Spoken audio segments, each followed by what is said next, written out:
श्री कृष्ण ने अपने जीवन काल में अनेक लीलाएं की, जिसमें महाभारत का युद्ध सबसे महत्वपूर्ण था।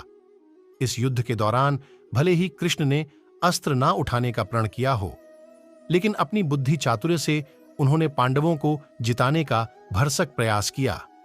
इसी कड़ी में एक लीला कृष्ण की बर्बरीक के साथ भी है, जो पांडवों के दूसरे ज्येष्ठ भ्राता गदाधारी भीमसेन के पोते थे। कुछ किताबों के अनुसार बर्बरीक पूर्व जन्म में यक्ष थे, जिनका जन्म द्वापर काल में गदाधारी भीमसेन के पोते के रूप में हुआ था। दरअसल भीमसेन ने राक्षसी हिडिंबा से विवाह किया था, जिस विवाह के फलस्वरूप भीम को घटोत्कच रूपी पुत्र रत्न की प्राप्ति हुई थी।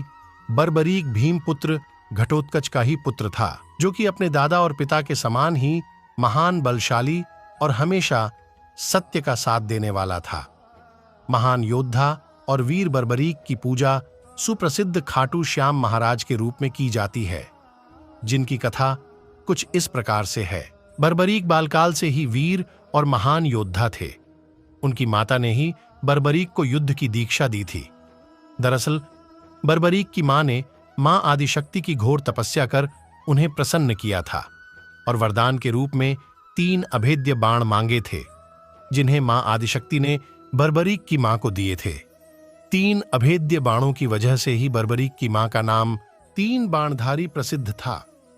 वहीं इन बाणों के साथ ही वाल्मीकि ने उन्हें धनुष प्रदान किया था, जो बर्बरीक की मां को तीनों लोकों में विजय प्राप्त करने में मदद कर सकता था।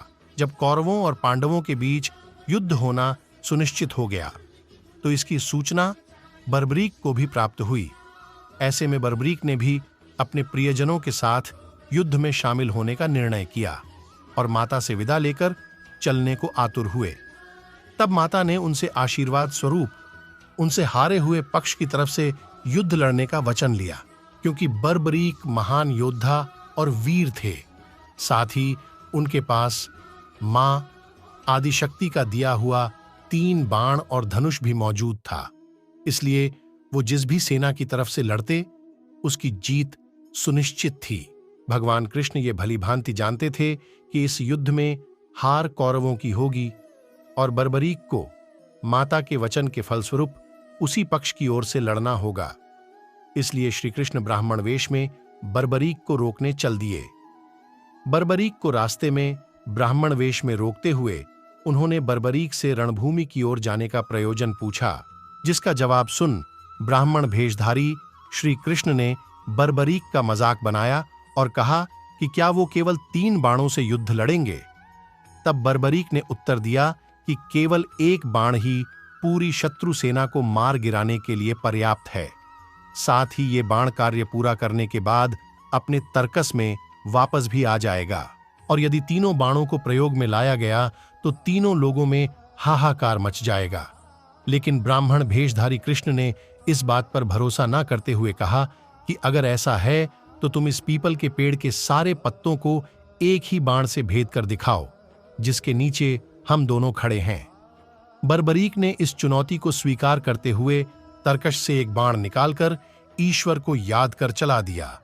उस बाण ने क्षण भर में ही सारे पीपल के पत्तों को भेद दिया और श्री कृष्ण के पैरों के इर्द गिर्द नाचने लगा।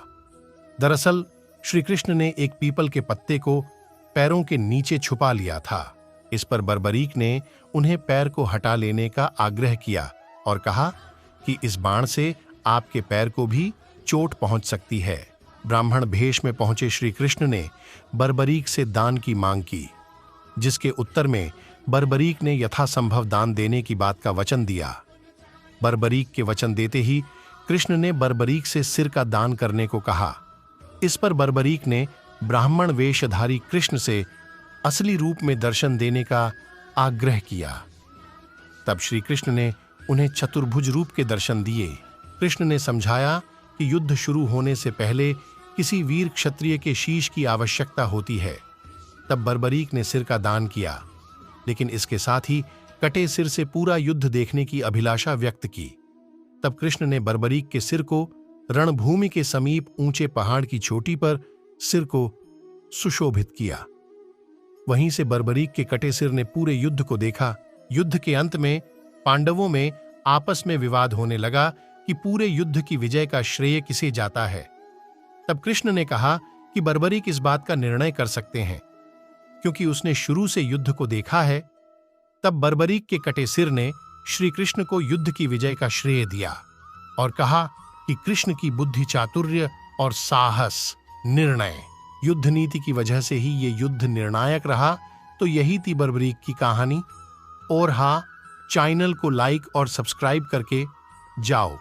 धन्यवाद।